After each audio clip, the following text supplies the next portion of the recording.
अगर कोई अमेरिकन बंदा चॉकलेट खा रहा है तो 75% चांस है कि खाई हुई चॉकलेट का रैपर वो डस्टबिन में ही डालेगा। पर अगर कोई इंडियन सिटीजन वो चॉकलेट खाता है तो उस रैपर के डस्टबिन में जाने के बहुत ही कम चांस है। 10 में से 8 बंदे उस रैपर को डस्टबिन में नहीं डालेंगे। डस्टबिन के अलावा वो चूज करेंगे रोड, किसी बिल्डिंग का कोना या दीवार, जैसे कि उनकी इस देश के प्रति कोई जिम्मेदारी हो ही ना, और इस जिम्मेदारी को ही सिविक सेंस कहते हैं। तो आइए इस वीडियो में बात करते हैं इंडियन सिविक सेंस के बारे में, जिसको हम अलग अलग 3 पार्ट्स में डिवाइड करेंगे और हम इसके सॉल्यूशन की भी बात करेंगे। सो अगर आप एक जिम्मेदार भारतीय ही नहीं पर एक जिम्मेदार इंसान भी बनना चाहते हो तो इस वीडियो को एंड तक जरूर देखना।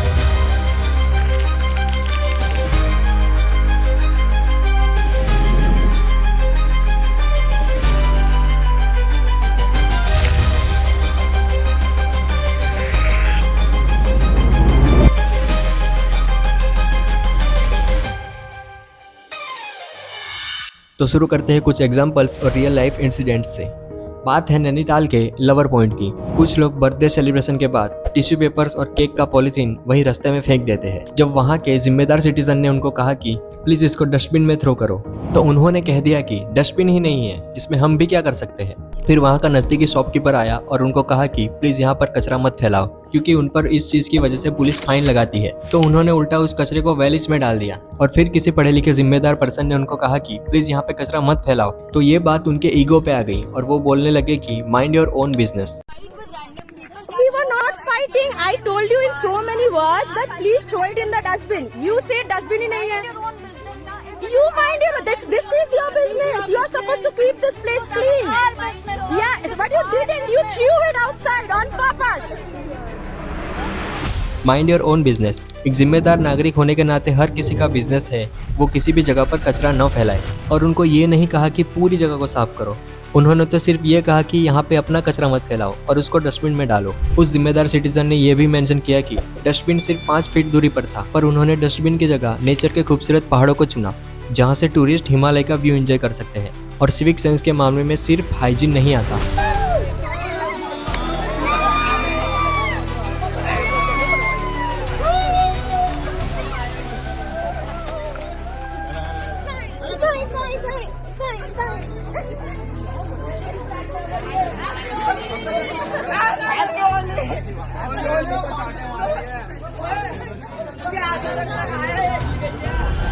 और भी बहुत से अलग अलग केसेस है, जैसे दीवार पर पेशाब करना, पब्लिक प्लेस पर गंदा बिहेव करना, ट्रैफिक रूल का पालन न करना, लाइन में न खड़े रहना, पब्लिक प्रॉपर्टी का नुकसान करना और भी बहुत सी बातें। और ये इंडियन सिविक सेंस सिर्फ भारत तक सीमित नहीं है। आप विदेश में भी देखोगे तो पब्लिक प्लेसेस पर बहुत से इंडियंस गुटखा खाकर थूकते हैं। और हाल ही में एक मूवी थिएटर में इंडियंस को मिसबिहेव करने के लिए वार्निंग दी जाती है, क्योंकि उन्होंने वहां पर सेलिब्रेशन के पटाखे फोड़े और वहां पर कचरा फैलाया। उन्होंने गलती तो नहीं मानी और कहने लगे कि you should have put the note here, क्योंकि हम इंडिया में तो ऐसे ही सेलिब्रेट करते हैं मूवीज थिएटर में। अब उनको कौन समझाए कि इंडिया का नहीं यूके का मूवी थिएटर है। आप भी गए होंगे तो आपने भी ऐसा फेस किया होगा कि कुछ लोग फालतू में ही कमेंट पास करते रहते हैं जब मूवी चल रही होती है। तो यही बिहेवियर लेकर वो विदेश में भारत को इस तरीके से रिप्रेजेंट करते हैं। और अगर विदेश में भारत को रिप्रेजेंट करने की बात है तो एक बहुत फेमस और गंदा स्टीरियोटाइप है, वो है 6000 रुपये और रशियन गर्ल का जोक। हाँ, आपने इसको कहीं ना कहीं सुना या देखा ही होगा, मीम्स में, वीडियोस में, स्टैंड अप कॉमेडी में, जहाँ पर ये गंदे कमेंट पास किए जाते हैं विदेशी लड़कियों पर 6000 रुपीज़ का टैग लगाते हुए। कुछ लोग इसको फनी मानते हैं, पर ये बहुत ही वल्गर है, क्योंकि ये हमारे देश के लड़कों में एक गंदा प्रभाव डालता है। पुलिस को बुलाना जरा। हाँ, पुलिस को बुलाना जरा। ना नहीं, पुलिस को बुलाना। तो क्या बोला? मैं सुना, मैंने 6000 INR, मैं 6000 INR फैमिली के साथ जा रहा हूँ। अभी मैं फैमिली के साथ जा रहा हूँ, मेरी वाइफ रशियन है। 6000 INR बोले आपने। आप 6000 INR किसको बोलते हैं? समझता नहीं। पुलिस को बुलाना इधर। तेरा 2 मिनट में चर्बी निकालता हूँ। फैमिली के साथ जा रहा हूँ, बोलता 6000 INR। किसको बोला? मेरे को समझता नहीं है। मेरी वाइफ रशियन है तो उल्टा सीधा बोल रहा है, मेरे को समझ। कुछ लोग कहते हैं कि भारत के यूथ को लीड करने की जिम्मेदारी स्टैंड अप कॉमेडियंस की नहीं है, ये काम साइंटिस्ट और टीचर्स का है। मेरा काम है लोगों को हंसाना। हाँ, मैं मानता हूँ कि हर किसी को अपनी मर्जी से जीने का और अपनी मर्जी से काम करने का हक है, पर लोग जो देखते हैं वो सीखते भी है। तो ये 6000 वाला जोक पूरे इंडिया में फैल चुका है और ये चीप जोकर बिहेवियर कुछ लोग रियल लाइफ में भी करते हैं। Where you from? Russia. Russia? Yeah. 6000. जिन्हें पता ही नहीं होता कि सोशली हमें कैसा बिहेव करना चाहिए। मैं हर तरह के आर्ट की कदर करता हूँ, पर हमें इस तरह के ह्यूमर को बढ़ावा नहीं देना चाहिए जो हमारे देश की इमेज को नुकसान करे। और सिविक सेंस वर्ड में सेंस का मतलब ही ये होता है कि वातावरण को समझना और उसके हिसाब से ऐसे रिएक्ट करना जिसमें दूसरों को और इस दुनिया को नुकसान न हो। जैसे उबलते हुए गर्म पानी में आप हाथ नहीं डालोगे, वो आपकी कॉमन सेंस है, जिससे कि खुद को कोई नुकसान न हो। ये लैक ऑफ कॉमन सेंस आपको इम्पैक्ट करेगी और लैक ऑफ सिविक सेंस पूरे समाज को। जैसे ये हर जगह कचरा फैलाने वाली भारत की इमेज से विदेशी टूरिस्ट भारत आने से कतराते हैं और इन्वेस्टर्स भी नहीं आना चाहते, जिससे हमें करोड़ों का नुकसान होता है। और इस अनहाइजेनिकनेस से हमारी हेल्थ पर भी असर पड़ता है, जैसे डेंगू, मलेरिया और अन्य बीमारियों का जन्म होता है। फिर चेन्नई और दिल्ली जैसी जगहों पर नियमित रूप से बाढ़ आती है क्योंकि ये कचरा पाइपलाइंस में फंस जाता है। फिर ये चीजें मेंटली भी असर करती है। अव्यवस्थित और गंदे वातावरण में रहने से स्ट्रेस बढ़ता है। और आपने इंडिया के अनहाइजेनिक फूड ब्लॉग्स तो देखे ही होंगे, जिसको सोशल मीडिया एल्गोरिदम बहुत ज़्यादा पुश करता है, जिसकी वजह से भारत के लोगों को ग्लोबल एम्बेरसमेंट फेस करनी पड़ती है।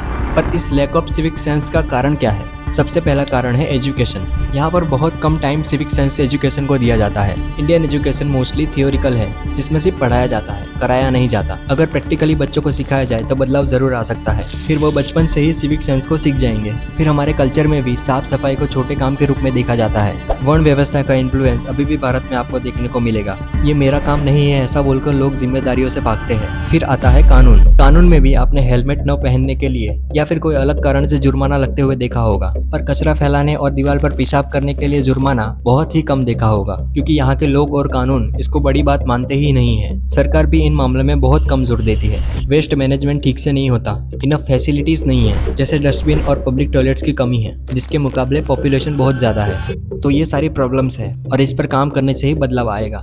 सबसे पहले तो एजुकेशन से ही शुरुआत करनी होगी। स्कूल में छोटे बच्चों को प्रैक्टिकली ये सब सिखाया जाना चाहिए। अगर ये पार्ट ऑफ एजुकेशन होगा तो पेरेंट्स भी अपने बच्चों को सिखाएंगे। और जितना प्रेशर इंग्लिश सीखने के लिए बच्चों पर बनाया जाता है, उससे आधा भी अगर सिविक एजुकेशन के लिए उन पर बनाया जाएगा तो बचपन से ही लोगों में सुधार आएगा। दूसरा है कचरा करने वाले व्यक्तियों से जुर्माना वसूल करना। फिर कुछ एप्लीकेशंस या वेबसाइट्स जिसमें ये उल्लंघन को आम इंसान रिपोर्ट कर सके। फिर इंफ्रास्ट्रक्चर्स में बदलाव से हर जगह पर डस्टबिन और पब्लिक रेस्टरूम की संख्या बढ़ानी चाहिए, जिससे कि लोगों को कचरा फेंकने की सुविधाएं मिल जाए और ये लोग ये ना कहे कि नज़दीक में कोई डस्टबिन ही नहीं है, इसलिए मैं अपनी जिम्मेदारी नहीं निभाऊंगी या निभाऊंगा। हमें सिविक सेंस के मामले में अवेयर होने की बहुत ज़्यादा ज़रूरत है।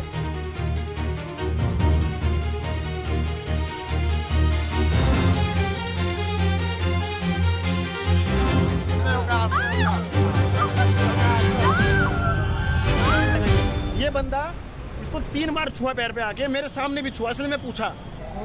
सॉरी से सब कुछ हो जाएगा? उसको अनसेफ फील होता है मेरे देश में आके हर बार। और आखिर में मैं यही कहूंगा कि सिविक सेंस एक हद तक गवर्नमेंट या एजुकेशनल फेलियर हो सकता है, पर सरकार ने भी स्वच्छ भारत अभियान के तहत अवेयरनेस फैलाई है। तो हमें दूसरों को कहने से पहले खुद फॉलो करना सीखना पड़ेगा। अगर आपके आसपास डस्टबिन नहीं है तो अपने कचरे को अपने जेब में या फिर अपने पास ही रखें। और कोई करे ना करे, आपको तो करना ही है, क्योंकि इन छोटे छोटे कदम से ही बड़ी शुरुआत होती है। हमें सरकार से इन मुद्दों की आवाज़ उठानी चाहिए, जिससे कि सरकार नागरिकों पर सिविक सेंस के मामले में जोर दे सके। फिर ट्रैफिक रूल्स को फॉलो करना भी हमारे हाथ में है और हमारे लिए ही है, हमारी सेफ्टी के लिए। फिर ये जो पब्लिक प्रॉपर्टी है वो इंडिया के मेहनतू लोगों के टैक्सेस से ही बनी है, और हम ही उसको नुकसान करें तो हम खुद का ही घाटा करते हैं। फिर सबसे बड़ी बात, सोशली भी हमें कैसे बिहेव करना है ये हमें सीखना पड़ेगा। इंडियन कल्चर में महिला को देवी के रूप में माना जाता है, पर विदेशी महिला की बाउंड्रीज को मोस्टली इंडियन मैन इज्जत नहीं देते। उनका मजाक बनाते हैं, विदाउट कंसेंट उनकी प्राइवेसी को डिस्टर्ब करते हैं। बिना पूछे किसी फॉरेनर तो क्या, किसी इंडियन के साथ भी ऐसा बिहेव नहीं करना चाहिए। फॉरेनर्स की नज़र में होली एक एंजॉयमेंट से भरा त्यौहार है, इसलिए वो इंडिया आते हैं। और कुछ इंडियन मेंस लेडीज को ही टारगेट करते हैं, और इन एक्शंस की वजह से पूरे इंडिया की इमेज को जज किया जाता है। इन लोगों को ये समझना चाहिए कि होली हो फिर भी बुरा लग सकता है, और हैरेसमेंट का केस भी। और अभी अभी भारत दुनिया की 4th लार्जेस्ट इकोनॉमी बन चुका है, और 4th लार्जेस्ट इकोनॉमी के लोग ऐसे बिहेव करेंगे तो कैसे चलेगा। बढ़ती इकोनॉमी और टेक के साथ हमारी सोशल इमेज भी मैच करनी चाहिए, इसलिए हमें सिविक सेंस पे काम करने की बहुत ज़्यादा ज़रूरत है। तो भाई ये लिख रहे do you have WeChat add me please, मतलब यहाँ पे जैसे व्हाट्सएप होता है ना, वैसे यहाँ पे बीचेट चलता है भाई। बीचेट में ऐड करने के लिए बोल रहे, लग रहा है इसको सच में मुझसे प्यार हो गया यार। तो इस वीडियो को ज़्यादा से ज़्यादा शेयर करो और कमेंट करके अपने पॉइंट ऑफ व्यू ज़रूर बताइए।